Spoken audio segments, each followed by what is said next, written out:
Right, so in the last video last week, we set up Gerald, our AI chatbot. Now he is very basic at the moment. He'll just reply to messages and take actions on our server for us. Today we're going to be setting up Gerald Code, which is going to be a whole new workflow. But before we get into that, today what we're going to add is Postgres memory for each AI agent we're going to be adding. We're going to be setting up some new Ollama models. And most importantly, we're going to be adding a lot of system prompts as well. So inside of AI agents, you can add options for a system message. It just currently says you are a helpful assistant, but we can tune this to make Gerald a bit more powerful. Okay, so to get started straight away, I'm going to bring up my SSH session over here. Just as a note, it's just worth remembering that I have two PCs running, a mini PC for NAN and Gerald for the AI server, because Gerald has better hardware, but the mini PC is cheaper to run. So on Gerald, I want to pull two new Llama models to start with. So these are the models that I've decided to use. So I'm going to pull Qwen 3.52b. Now this is going to be for Gerald main, just to talk with us. And I'm going to pull Gerald 3.59b. Now this will be our coding model we use. These are the ones I've tested that seem to be pretty okay on hardware, but there's also another model that I'm going to pull, which is Qwen 3 30b-A3b. Now this is a different type of model because 30 parameters is quite expensive to run. I don't have the hardware for it. But this A3b means that sometimes for certain prompts, it can only use 3 billion parameters rather than 30. So it just means I can have the benefits of a 30 billion parameter model for way less hardware. Okay, once the models are finished pulling, we'll just have a couple more things to do in terminal. So I'm going to go to my mini PC where my NAN Docker Compose is. If you remember, inside this directory, we have our init SQL, our Docker Compose YAML, and our hidden env file. Inside of our Docker Compose, we haven't changed anything here. So we still have Postgres at the top using our environmental variables, which we didn't touch last week. Ignore pgadmin, that's me testing stuff. And then NAN here, all still the same. Just take a note of the service name for Postgres is DB, because we're going to need to know that shortly. And then sudo nano init.sql. Now all of these commands will all be on the GitHub in the link in the description below. We're going to open this init SQL file, that file that we initialized in the first episode but left blank. Inside here, you want to paste this. So we're telling it to, every time it starts Postgres, create a table if it doesn't exist for Gerald main, Gerald Code, and Gerald server. So that's 3 tables set up with the way that NAN needs them. And then just do Control X, Y, enter. You just want to come and check out your .env file. So this is what mine looks like. But if you did download the one from the GitHub in the last episode, just to help get everything set up, just make sure you're changing your Postgres passwords and your usernames and your database names if you want to as well. Cool, so there's some files we just had to edit. It's quite important that after you've done this, you just do sudo Docker Compose down and sudo Docker Compose up -d, just so Postgres can initialize properly. One last command that you do need to run just before we create workflows is just this one here, just to initialize some tables, one called Gerald Code and one called Gerald Memory. And once that's been done, there's another command you have to run. I'm having a lot of fun today. Just to verify that these tables have been created. So we're just executing a command inside of the Docker container here. So it's just checking for Gerald Code. We have an error log, main, rules, server. So all stuff we're working on. Okay, so that is Postgres all configured for us. Some simple commands. All of this will be on GitHub as well. So don't worry if you just want to download this, you can do it there as well. But there's something else I want to do. So in the last video, we set up a user for accessing our SSH server. Now this may be your user, but something I want to change is how much sudo-less access they have. So if you go into this directory here, cd/etc/sudo-d, and if you type ls, you'll see I have this file here called NAN. So let me open up NAN's folder. Now I'm quite dangerous. I don't think you should copy this at all. I would go and ask Claude to give you a specific command for your use case. I have given the user NAN on this server access to everything without a password. So it will go and delete Linux if I tell it to. They're very dangerous, but it's a bit of fun at the end of the day. So I don't learn unless I break everything. So that's how I'm doing it today. Okay, let's clear everything up. With NAN back up and running then. Now what you'll notice, since we have Postgres working properly now, this should pop up straight away for you. If it doesn't, just do create credential and just search Postgres. And you just want to make sure it says connection tested successfully. If it doesn't, make sure this is set to DB. Because it's inside the same Docker container, it's going to use that container name, which is why I said to remember DB. Make sure you got your database name and user right. These are from the env files. And then your password, SSL disabled, and then the port should be the same. And then that should just configure itself. Okay. that's all the prerequisites, I promise. That's all the boring stuff done. We're actually going to move on to creating our next workflow then. So we're going to create a workflow and just name it Gerald Code. Now I'm starting as a separate workflow just so we can test it first before we give it to Gerald main. So we're going to add our first step. Just going to do another chat. Do it on chat event. Make it available. Just call it Gerald Code for now. So you can do it this way if you prefer, having separate agents. It's probably the cleaner way to do it at the moment. And just change response mode to streaming. From what we set up today, we're going to need to do a bit of extra work in the next episode to set up some better tools for Gerald Code, but we're going to get it going today. So add AI agent. I'll just call it Gerald Code. And that's fine. It can just use a connected chat trigger node for now. We're going to add a system message and max iterations.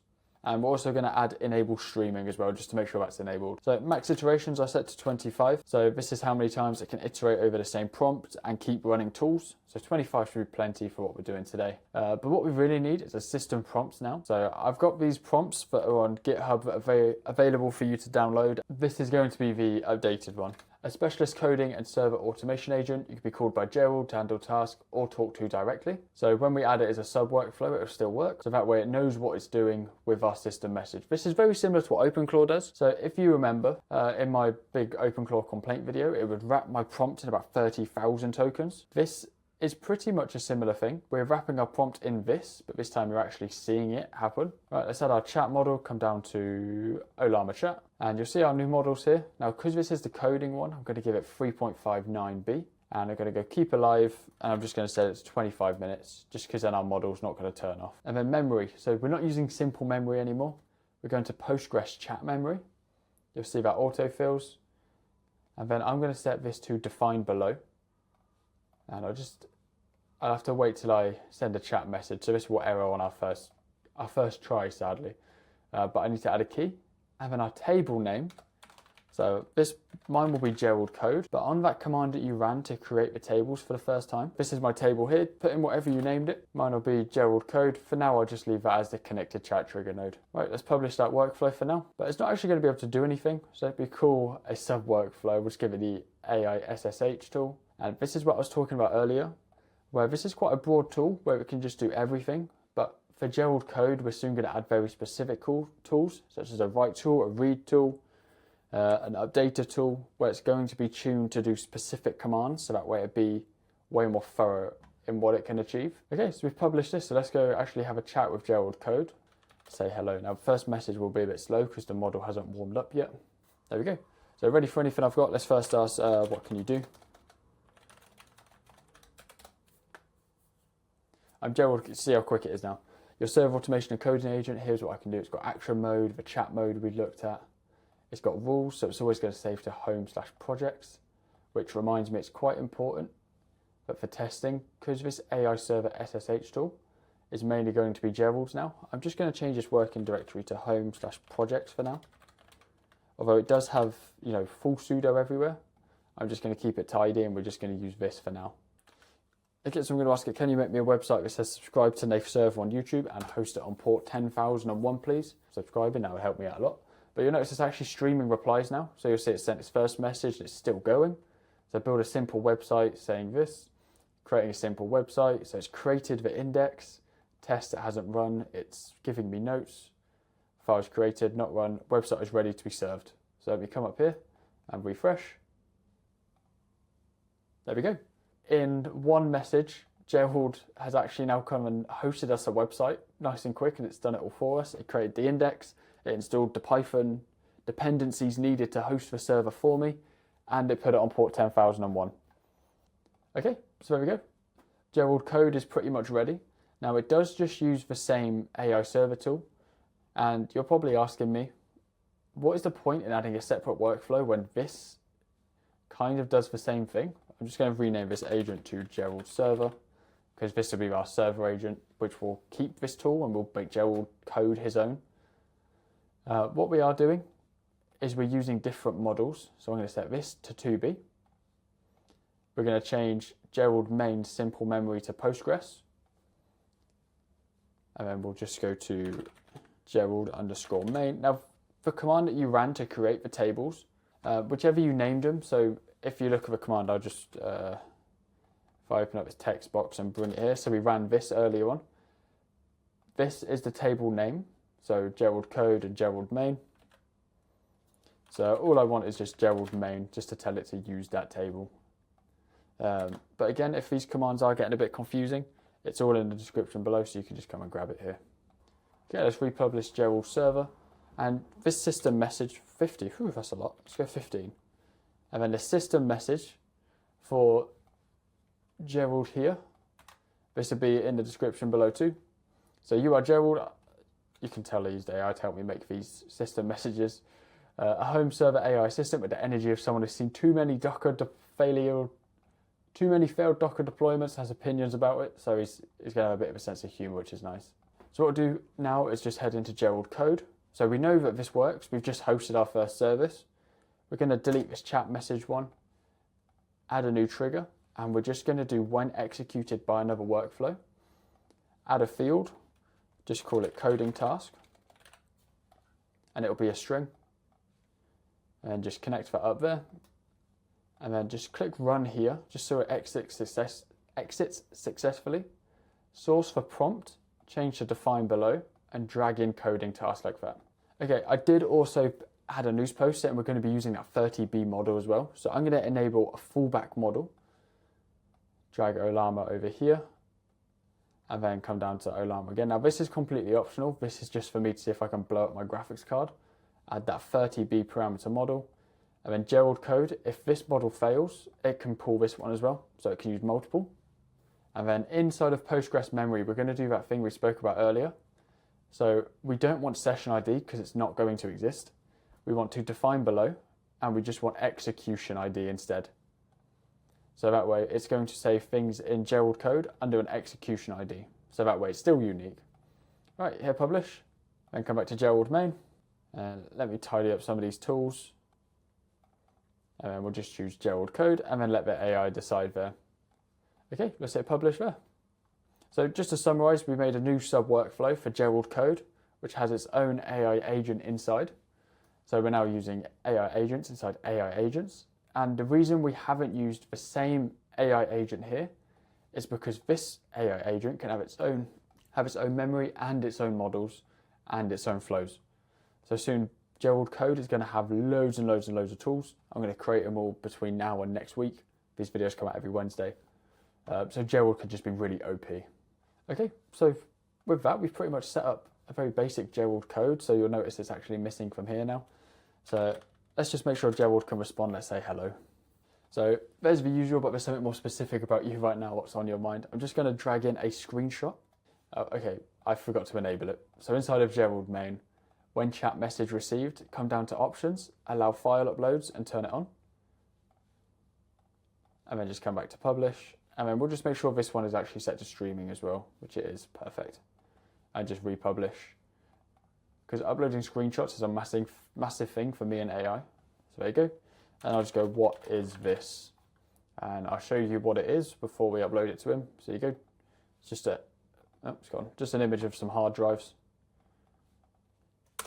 We'll see what it does. There you go. So that was really quick. That's a stack of hard drive enclosures, most likely 3.5 or 2.5 drive bays used by a NAS. You can see the drive base by the size, the mounting holes, and the design. It seems to think it's hard drive enclosures rather than hard drives, but the fact is it can still read screenshots, and it's only a 2B model, which will run on pretty much everything. Just now I'm going to ask it to open a second website that says please like the video and subscribe on port 10,000. God, I'm milking it. I'm so sorry. On port 10,002. So I actually want to see, now that Gerald Code is the sub workflow, what's it going to be doing there? So I'll pull up executions in the meantime. So what we can actually see here is, so this is our live executions, Gerald main called Gerald Code and Gerald Code called the AI SSH tool. So Gerald main didn't call this tool. So that means that Gerald Code will use a better model on it. I'm just trying to help explain why I'm doing sub-agents at the moment. So this can take a second sometimes, especially when it's in these sub-workflows, because technically we have that 2B model and that 9B model loaded at once. Okay, so I did ask it to spin up the service. So I was like, I need you to host a website that says like and subscribe. I broke one of the old chats on port 10,002. Turns out 10,002 was being really funny with some server directories for some reason. But I told it to use Gerald Code and it told me no. And I was like, so can you please run it on 10,003? And you see it actually iterated here. It was like, I'll run it on there. I'm launching the HTTP service, done. And I was like, can you please check? So I didn't actually come over and check. I wanted it to verify for me. So it was like, the SSH workflow doesn't seem to exist. It's hitting a wall. But it actually fixed it, although it didn't tell us. But there you go. So we are now hosting websites. So just remember to like the video. Everything is working as it should with Gerald Code. So what we're going to fix in the next video is kind of as chat streaming. It's a bit iffy at the moment, but the fact that everything works is brilliant. So we're going to fix chat streaming, so Gerald and Gerald Code will give us better updates, and we're likely to move away from N8N chat to a more flexible solution for us. On top of that, we're also going to add a lot more tools.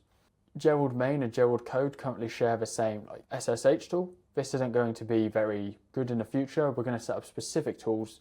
So Gerald Code will have specific. So if I tell it to write a file, it will use the write tool. If I tell it to read a file and update one, it will use the read tool and then the write tool rather than just one. And finally, in the next video, because I've given N8N full access to the server, we're going to add a human review via the chat. So what this means is it will ask us before calling the tool. So if I could, for example, plug this into there, and then Gerald Code will now ask me, Gerald Code will now send a message saying, are you happy for me to do rm-rf? And then I can say no and save my whole server. But we'll experiment out more when we do our new chat features and new tools. But if you enjoyed the video, please leave a like, please subscribe. Make sure that you check out the GitHub below if you're looking for the files, the commands, the guide as well. All of this is down there. But with that, I'll see you in the next video. Goodbye.